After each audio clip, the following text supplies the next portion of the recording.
over there. She said, no, it's not raining. I'm like, it is. It has to be.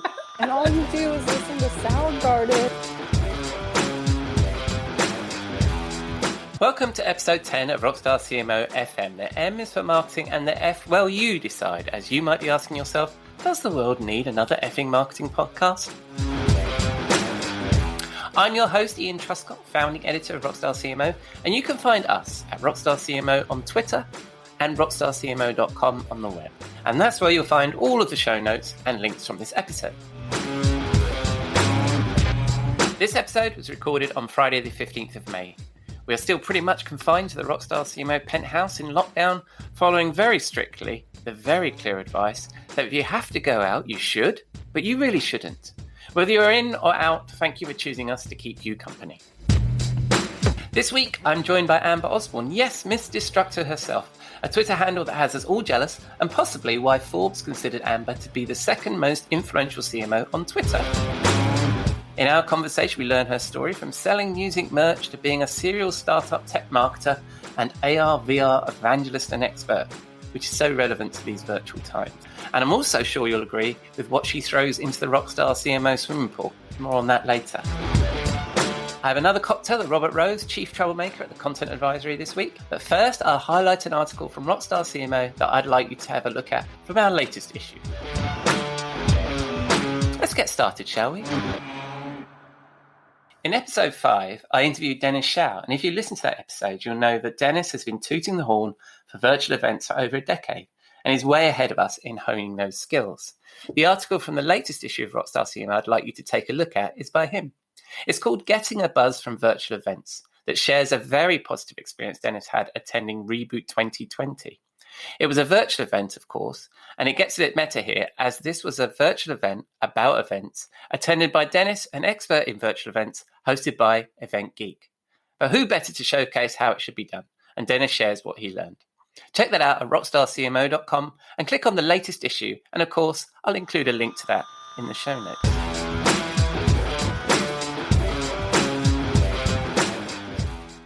Right, on to our interview segment. Amber Osborne is a regular contributor to Rockstar CMO. Her backstage Q&A in one of our earliest issues is still very popular, and since then we have caught up with her in our Tales from the Tour Bus series.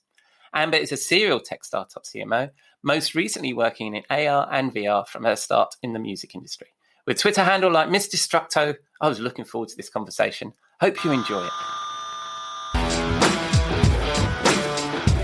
Welcome, Amber, to Rockstar CMO FM. It's fantastic to finally get to talk to you. I think we've known each other for a couple of years now, just online.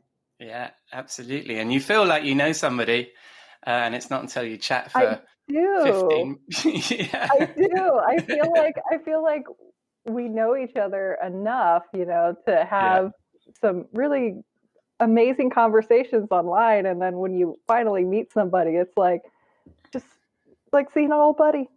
Oh, that's nice. Thank you very much. And just for the listeners' reference, we've chatted a couple of times, like virtually, haven't we? We did a backstage series, and I'll include a link to that in the show notes. My favorite. Yeah, and favorite interview. And you know what? It's one of the best backstage. I mean, I shouldn't say that because that's like judging your children. But of the 20 odd we've done, it's certainly one of the most popular. And I think some of your answers, and we'll talk about that in a moment, were some of the funniest. Really good. And then we caught up with you on Tales from the Tour Bus. So for people that haven't been paying attention, what are you up to these days? Oh my goodness. Well, I'm a bit all over the place, but I guess that kind of seems normal for these days. I've been doing a lot of consulting, mostly for tech companies that are diving into emerging technologies and virtual reality. And, still a few clients in music that are trying to figure out ways to use technology to pay their bills because, summer touring has been completely canceled for the most part. And they're just trying to find other ways. So I've been up to a lot of, I would say, problem solving using technology in the last couple of months. That's well, I mean, that's what it's for. So a couple of points on that. So I think for the entire time that we've known each other, you've been in AR and VR, so you're still fighting the good fight for that. Yes. And as Still. we were discussing before I hit record, is we're sort of still in lockdown, although some strange things are happening depending on where you live. But how are you helping marketers see through this? What you were just talking about. So how are you seeing that technology change for them? Again, just finding people that are used to traditional marketing ways. I mean, everything, the rug has been ripped out from underneath them in the last couple of months. I've seen brick and mortar retailers email me and come to me and say, how do I get my store online? You know, I don't really deal much in e-commerce, but at least I know people I can send them to. And again, it's just everything has just completely changed. So retailers are looking for new ways to market to audiences that can't physically experience products. And augmented reality, as we know as AR, is an easier way for them to do it because everyone has a mobile phone. So you need a new microwave, and you want to just see how it looks in your space. You can easily do that, where even just buying a microwave and getting it shipped to you, and then maybe it doesn't work out and having to return it, that really eases up that pipeline that we have going right now. You have to save space and save just even through shipping, and you can do that through AR. Yeah, and I think that what we've seen with all the working from home and all the talk about finally the digital transformation of a lot of organizations, are you seeing this particular crisis as an accelerator for augmented reality and virtual reality? Yeah, I think it's definitely been a catalyst because, again, people are trying to find new ways and to do what they used to be able to do, but they can't do anymore. So, for example, VR has really allowed for either people that were speakers. That's a completely other industry that has been affected by this. People that they make all of their money off of speaking, and VR has allowed people to still speak at events and for organizations to hold events virtually, where you have a more of an immersive networking feel to it than just a video. I've seen companies do product launches in the last couple of months using volumetric video and 3D assets to show off their product, where again, physically you may not be able to get to a car showroom in the next couple of months. Yeah. And just for people that don't understand all the terminology you use there, what's volumetric video? Yeah. So volumetric video is where you're able to fully capture an environment. So, for example, if you wanted to recreate your living room or your office lobby, you can do a scan of those elements and be able to place it into a virtual environment. So you have what we call a digital twin of what that environment looks like. Cool. Well, cool. And something we were just mentioning before I hit record was how about that being our local pub, right? Right. And I'd also mentioned, to you previously that there was a gentleman who was sitting at home in isolation. He really wanted to get together with his buddies at the pub, so he recreated his pub. He has previous video game background and design background, so he recreated his pub with all of his friends. He made all of his friends into a character using their faces from images, and they're able to get together. Just like you would a Zoom call, but you're more of using an avatar or a character. Wow. So it's really helped in so many different ways, and just even my own personal life of just trying to find ways to be social again. Yeah, absolutely. I think that's something we're all struggling with at the moment, as we were saying before. I mean, on the last podcast, I was talking to Robert Rose, and he mentioned being in a British pub, and I honestly almost had a tear in my eye at the thought. I know. But just to go back to that backstage interview we did, and I could ask you about almost all the all the questions, all the answers you gave us. But on the same kind of topic, I guess, I mean, you gave us like, I think 5 things for the rider, and one of them was mandatory karaoke. Are you missing the karaoke? I definitely am. I definitely am. And, you know, I'm more of an observer. You can Google me. You can find the YouTube videos. I have done karaoke in the past, but it's more of just, you know, social element. It's a nice getaway, and of course there's music involved, so I'm all for that. I just love the performance aspect of it too. You know, you don't have to be the best singer, but some of these people just, you know, it's the guts that they have. It's the bravery to get up there and do it. We've done it before as a family. My wife's a singer, and my 2 girls can sing as well. I can't, and so it's an evening that fills me with dread. I know that feeling. My husband's an amazing singer, and it's like if he does a performance, everyone's just like, "Oh my goodness!" And I'm like, "Yeah, I can't go after him now. I can't." No, you can't even sit next to him, really. No, he's the rock star. I just look like one. So, and that's certainly true. And what's you talked? Do you think? So, I was going to ask you about what. Well, I've asked most of our guests at the moment is, you know, what's their tip for staying sane right now? But it sounds like reproducing the inside of a pub and virtual reality. Just finding ways to keep social and healthy. And there's so many ways through technology that you can do that now. And, you know, everybody's been doing Zoom calls, and it's like, I do so many Zoom calls with my clients every week, and it's just, you get so fatigued by doing video nonstop that by the time it gets around to happy hour, social hour, when your friends are like, "Hey, let's do a Zoom call," it's like, can we not? Can we do it? I'm not going to leave my camera on.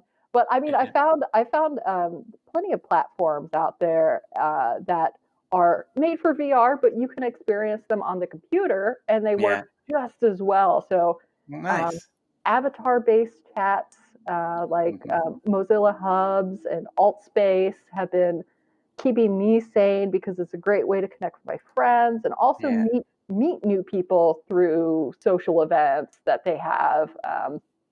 And I've also been working out in VR. Wow. It's the kick in my butt. I know I look silly. I know my neighbors are probably like, "What is that person doing flailing all about?" But it's got, you know, I use this program. It's called Supernatural. And it has great music. Like they got the licensing. I was working out to Fleetwood Mac last week, and I was so happy. I think I saw you tweet that actually. I was like, well, because you know, like a lot of like especially newer workout programs are very techno focused and very you know, like, oh, let's get all the heavy EDM and large beats, and you know, sometimes you just want to work out to Fleetwood Mac. Nice. Mind you, of course, in virtual reality, you don't actually need to get fit. You can just be whoever you want to be. But I'm just being slightly cynical there. Yeah, I know. That's the Ready Player One scenario. It's like you can be fit in VR. Like you just be a blob on the couch if you want to in real life. Well, we just mentioned Twitter. Tell me about the Twitter handle that you have that has everybody envious in the Rockstar CMO office. Your Miss Destructo. Where did that come from? Oh my goodness! So there's the PG version, and there's not so PG version. Well, come on, this is an effing podcast. I know, right? So actually, it really is about destroying stereotypes. And I've always been a naturally clumsy person, but before that, it's just, you know, about creating, because, you know, you have to destroy something to really make a great creation sometimes. And you know, back when I was younger, much younger, God,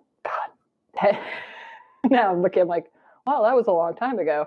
About 10 years ago, you know, when I was in my early 20s, and just being someone who was not fitting the mold of what a traditional marketer looks like, what a traditional person in business looks like. I was young, I had blue hair, like in a mohawk almost, Wow.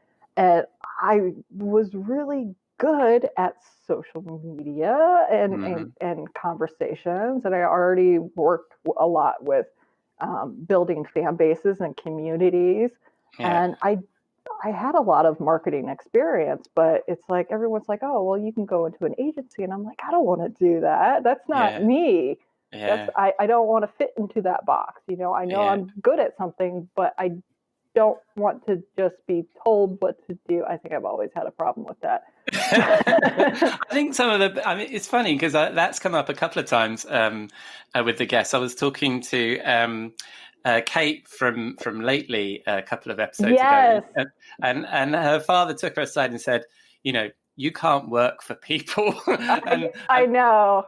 and that kind of spurred her on, and it's a very inspirational journey that she went on after that. So I I hear think, that. I feel that. yeah, There's been a couple of times when I've had some really great opportunities come across my plate, and I just, yeah, look at who I would be working for, and I'm like, I'd get fired in probably about, give me 2 months, maybe. Because they're like, oh, we love your ideas, but not like that, no, right? yeah, But not yeah, like that. yeah. And So no, but it works. yeah, well, you talked about starting in marketing by building fan bases, and again, something that I'm finding. I mean, we obviously with our name, I guess, we attract marketers that have had a musical background, and you're no Yeah. different. Tell us about your start with the Red Elvises. Oh my goodness. Oh, memories. So so let's see. I started in the music industry when I was 14, I would say. Mhm. Just helping local bands and like school bands, like do flyering and promotion around town. And I did not come from a big town. Yeah. Um, so it was a lot of just thinking like, oh, I'm helping out my buddy's band. I've always been really, really into music, and music Hmm. is ingrained in me. Hmm. But I've never been able to be a musician because I don't have patience. I'm learning guitar right now. I swear, I'm trying. But when I was about 16 or 17, there was this band that my sister was like, oh, we have to go see. Like they Hmm. do Russian surf rock. And I was like, Wow. okay. I didn't know that was a genre, but Yeah. we'll go check them out. And just as somebody who has always appreciated a good performance, Yeah. there has not been one Red Elvison's concert that I have ever been to that people aren't moving and dancing, and Yeah. a lot of audience participation with this band. Yeah. So after I was like, they're just cool people, just crazy Russians. My sister, got talking to one of them, and they were like, "Oh, well, and this tour date was in Tampa, Hmm. so it was a tour date in Tampa that we were like, oh well, we need someone to help us out with our merch booth for our next show." And Hmm. she's like, "Oh well, where's your next show?" And they're like, "Oh well, Jacksonville, which is at the top of the top of the Yeah. state." Yeah. Yeah. So my sister at the time, I think I was still in high school, and she's like, "Hey, like, how about we do a road trip and like let's go work their merch booth?"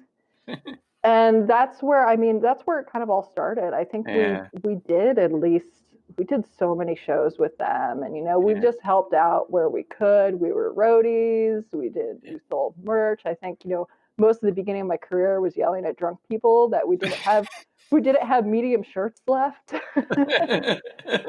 you know Yeah. but from there, I got into major record labels through some local bands and stuff that had gotten signed to like RCA and stuff, and they're like, no, no, Mhm. no, we want her to come with us, even though um, you're still going to be doing all of your fancy marketing. We Yeah. still need local marketing. So yeah, so I started from there, and by the time I hit college, I had already been doing marketing and promotions and artist Yeah. management, and doing a lot of stuff when online was just brand new, and people were trying to figure out how to reach out to their fans through MySpace and all these different forums. And it's just, I think a lot of that punk rock kind of low budget marketing creativity. I still carry with me because, it's just, you get that accomplished feeling when someone asks, like, what, let's talk about your marketing team, or what agency did you work on that? I'm like, nope, just me with like no budget. But you did it anyway. Yep. And I mean, you can do a lot by just activating people, either your fans or your customers that already love you, or find ways to connect with audiences that you don't know are out there and that might love you. So it's just it's been quite a journey. Well, but that is marketing at its core, isn't it? It's at its base, creating fans. Yeah, and that's the thing, is like people skip that a lot. They skip that core foundation a lot. And then after the music, it seems like you've been with. It seems like startups are your thing now. Yeah. So what was the transition from going from the music industry to the tech startups that you've worked in? And what advice would you give to marketers in that environment? So there's two questions there. Oh boy. Well, going from, it's completely different environments, definitely. And, I think even on talking about like sometimes you don't, as a marketer, as a creative even, feel like you fit into the box of the mainstream. Okay, I'm going to graduate college. I'm going to go to an agency. Sometimes you like to work with other people that have that mindset, And I find that the entrepreneurial spirit, it's something that brings people together. So I've ended up in startups. And that's how I ended up. You've got a great scene up there in Seattle, haven't you? In that area as well. And that's how I ended up in Seattle. I was just going to mention, that's how I ended up here, because I met somebody on Twitter who had an idea, and I went, wow, I could really help you out. And it was for an artificial intelligence product, and I was with them co-founded it, and I was there for 4 years. And it's Seattle here has so many opportunities, where it's like in Florida, it's boomed since I left almost 8 years ago. But you got to go where things are happening. Even if it is raining.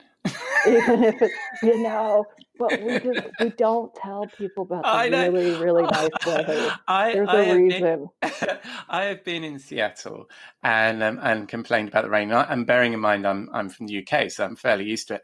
And one of my British friends over there, she said, "No, it's not raining." I'm like, "It is." It has to be. And all you do is listen to Soundgarden and Nirvana, and you drink coffee all the time, right? And it's like, well, one of those, yes, but the other two, not really. Maybe not so much. But I mean, to answer your second question, if I have to give advice to marketers and startups, learn a little bit from everyone making the product. I think too many startups and companies tend to keep their marketers pretty siloed. Go do your marketing pen.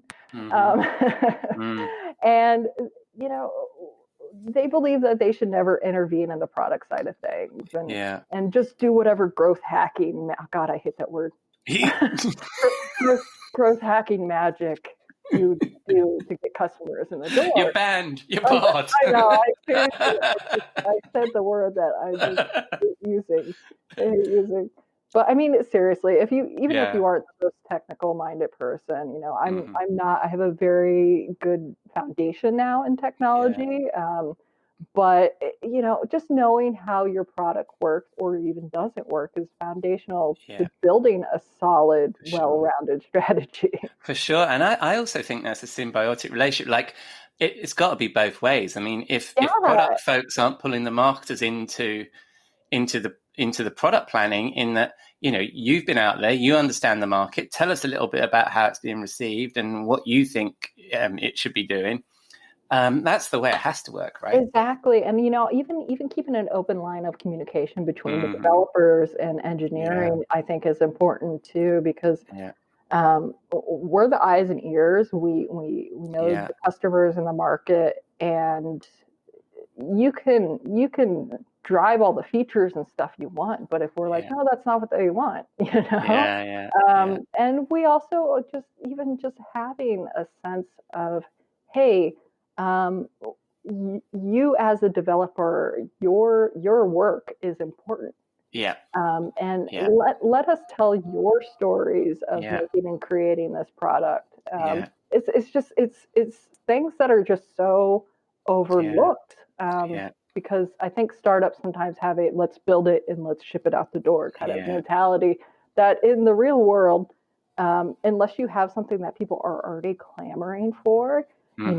you can't build an amazing product without marketing. You just have a Yeah, product and no that's true. customers. That's true. And we could do a whole podcast episode, probably a series of podcast episodes about this Uh, very topic. I mean, my background is in product marketing and content marketing, and I come from tech background as well. And yeah, it is. You don't win market share with features, you know. yeah, the thing is, like, Yeah, people get also very overwhelmed, yeah, uh, yeah, by features, and it's yeah, yeah, it's like without marketing and without having onboarding or the yeah, email campaigns or yeah, setting up those things, yeah, you're missing out on a lot, and then people wonder why things yeah, don't work for them. yeah, Also, I would say advice on the other end of things that if you have a startup, something that you should really consider for your marketers is give yeah. them support. Like, don't make marketing last. Like, I know Yes. development comes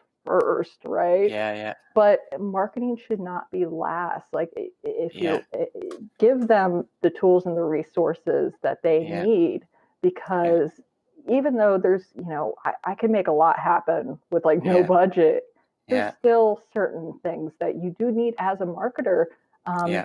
to make things happen. And Well, I tell you that. Oh, that's true of that's not. I mean, all of what you just said is true of any software company, startup or not. I mean, I've sat in executive networking events where people have sat around in it, and the marketers have lamented in serious organizations that they're tired of being brought into the party too late. too late. And Yeah, then they expect right, and then they yeah, expect you to just like wave your yeah, wand and then yeah, make things happen. And it's like yeah, I should have been involved in day yeah, one, yeah, building audiences and find like yeah, so many things that they just expect to happen in two yeah. weeks. You know. Yeah, just sit there in the corner with the unicorns and the rainbows and the colouring in pens, and we'll give you a shout when we're ready. Yeah, yeah. Well, that's great advice, and I think that's great advice for any marketer working in technology. So I'm going to come to our final question now, and probably one of my favourite sections of Rockstar CMO is the swimming pool, where I offer Yes. for everybody just to throw all the bullshit and snake oil and all the rubbish that unfortunately our industry seems to generate Ugh. into the swimming pool like a true rock star. Now, when we talk to you in the backstage, I love this. You threw stuff other marketers tell you to do on the internet into the Rockstar CMO swimming pool. Do you want to Yeah. expand on that, or do you have Let a me new let me idea? explain before people are like, why should I listen to you then, or anybody else? Okay. Well, that's what I thought was the irony when I published it as Rockstar CMO. I I'm like, know, and I always love to do that because I love to make people think a little bit more than just yeah, telling them like, well, why should I listen to you? And good, you asked that question, right? yeah, yeah, To make yeah, people question even what people are telling them. But I mean, yeah, what I really meant by that is, you should learn from what works, not what the latest guru tells you is the only way, cut and dry, to do things. yeah, Because I mean, when I first started in social media marketing back in '08, there yeah, was so many of these like marketing gurus coming out of the woodwork, and it's like a lot of them didn't even have marketing backgrounds, but for yeah, some reason, yeah, they were just like they were the go-tos. yeah, Everybody was clamoring and learning from, yeah, and it was great because it gave me clients, because I mean I had seen a lot of people end up making a mess of their themselves on social media because they followed bad advice that was popular. Yeah. And one of those was like, oh, it's okay to automate everything. You know, send everybody DMs automatically, and like no one will notice. And I'm like, no, you've now spammed all your contacts, and they've already written you off. You know, you have to build trust. Yeah. So, I mean, I say if you want to learn from someone, go look at how they market themselves, you know, their social accounts, their newsletters, how they converse with people online, their audience, you know, what their ads look like, you know, emulate the practices that have been working for them, but not just folding everything you do into what they say as the end-all be-all of knowledge. Because the thing is, I believe marketing comes from experience. And we've all had those marketing mistakes, but it's like, if you're coming right out of the woodwork and you're making some big mistakes because somebody gave you bad advice, that should be a good notifier that you need to probably listen to other sources. Yeah, and there you go. You touched on another topic I think we could probably talk about on a podcast. In fact, we've done a whole issue on two of the things you talked about. The one of them was feature creatures. We did a whole issue on that, and that second one about marketing automation, about the fact that all the damage automation does, that sort of drip feed to your brand if you over automate. You don't notice, and it's cents on the dollar or whatever, but it's Chinese water torture for your brand. I've seen some pretty bad things happen because of that, and then they don't know how to regain all of what they've destroyed. And again, from destruction comes creation.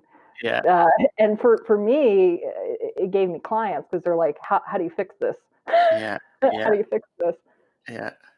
So that's a good thing. So it's almost, we shouldn't have thrown it in the swimming pool because it actually has been quite profitable for you. But nonetheless, but still, I mean, I definitely believe, you know, people shouldn't listen to everything, you know, that is popular, you know. Yeah, absolutely. So that's fantastic. I really enjoyed chatting to you. Really nice to catch up with the famous Miss Destructo. Oh my goodness, infamous, more likely, but. And I look forward to chatting to you again. Thank you very much for your time. Absolutely. Thank you, Ian. Cheers. Bye-bye. Bye. Splendid. Thank you, Amber. As we mentioned, you can find Amber at Miss Destructo on Twitter, and her website is amberosborne.com. And I will, of course, include both of those links in the show notes at rockstarcmo.com/podcast. I may even sneak in a little bit of a karaoke if I can find that on YouTube as well. Look out for that. Right, I've just got a call from reception. My next guest, my friend Robert Rose, Chief Troublemaker at the Content Advisory, is in the Rockstar CMO bar. Let's go join him, shall we?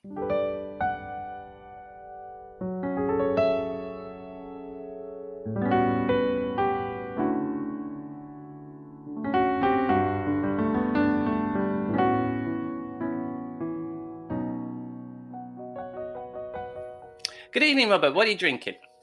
Oh, let's see. Well, I think this week we're calling it the Safer at Home. It's the Safer at Home drink because it's, you know, a couple of these and you better stay home. That basically is the way that it goes. I like to think of it as a health tonic. It is a wonderful, wonderful Herradura tequila, which if you haven't had, it's really wonderful. And then a touch of green apple juice, lemon, lime, ginger, and here's the key ingredient, a touch of cayenne pepper. And then, by the way, a double dose of the Herradura tequila. And it'll cure what ails you, for sure. Oh, that sounds splendid. Let me see what I've got here. I've got some Bombay Sapphire. Is that similar? It is. It can be. Yes. And with enough of it, you can be, yeah. And I got some ice. Did you put ice in yours? I did. Their ice, it's definitely a rocks drink, yeah. Okay, all right. And then what were the what did I need to add to the? Well, if you're going with the ingredients here, it would be green apple, lemon, ginger, and a touch of cayenne pepper. Oh, good. That sounds very similar to tonic. I have tonic. Exactly. Yeah. Yes. Okay. Let me exactly stick. Right. Hang on a sec. Right. Oh, that's good. Oh, Yeah. that's good, Robert. Yeah. That's some nice drinking. Yeah. And what did you call that again? That is called the Safer at Home. Oh, very nice. I like that. I've had these before. Yeah. It tastes very familiar to me. Very familiar. It's a very familiar drink for sure. And we love having these cocktails at home, but of course with our families. But if we were anywhere in the world, where would you have this cocktail? You know, one of my favorite places on the planet is Sydney, Australia. And I have to tell you, I was watching the news the other day, and they've had such a wonderful response to this crisis. I tell you, I would love to be on a beach right now in Sydney. Yeah. And I've been there myself. It's such a eclectic city, and it's all packed into just that little downtown, isn't it? And then you drive a little way, and you're in wild Australia, aren't you? Yeah, absolutely. Yeah, and one of the things that I love about it so much is the fact that it reminds me so much of my hometown here of Los Angeles, because it's really packed in right there at the beach, and then you've got a bunch of beaches to choose from. But then literally 20 minutes outside, you're in the wilderness and the bush. I love Sydney. A really good choice. Yeah. As I've mentioned in previous episodes, I think you and I have drunk in a couple of cities, and about a shame we've never done Sydney. So that sounds fantastic. Yeah. So here we are in our bar in Sydney. Once we've had a few of these, and we're just about ready to go back to. Do you remember hotels? I don't know if you remember those, but if we're just about to leave the bar and go back to our hotel, what one piece of what one piece of advice would I take away as I tottered back to the Marriott? I think one of the things these days that certainly something that we've been working with our clients on is asking yourself, really taking a moment to pause and ask yourself, in this crisis, then the things that we've done over the last, call it 12 to 15 weeks, what are the things that we're going to keep?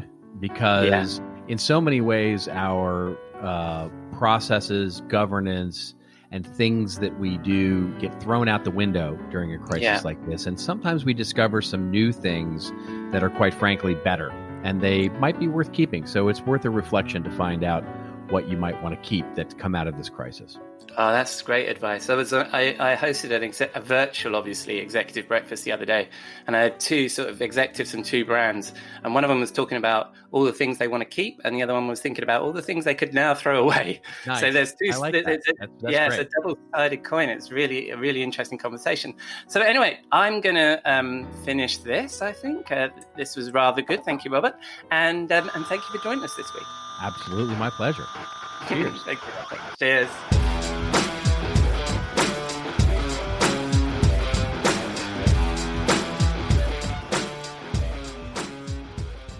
That's it. Another episode of Rockstar CMO FM pressed and ready for your podcasting jukebox. Thank you to Amber, Robert, and our fabulous Rockstar CMO community, and of course, to you for listening.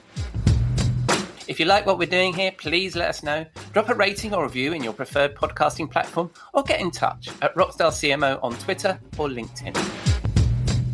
I'm your host, Ian Truscott, founding editor of Rockstar CMO. Stay safe, and I hope you'll join us again next week.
You may know you're listening to this show along the Marketing Podcast Network, but did you know there are other great shows on MPN to help your business? Christy Heiler hosts a fantastic podcast called Own It. Christy, tell us more about the show. Own It is all about celebrating women and non-binary advertising agency owners. We talk about buying out of the Boys Club of Advertising because less than 1% of ad agencies are owned by women. And where can people subscribe? You can find the podcast at untilyouownit.com. We're also on the Marketing Podcast Network at marketingpodcast.net. And of course, you can subscribe wherever you get your podcasts. You heard her. Go subscribe. This podcast is heard along the Marketing Podcast Network. For more great marketing podcasts, visit marketingpodcasts.net.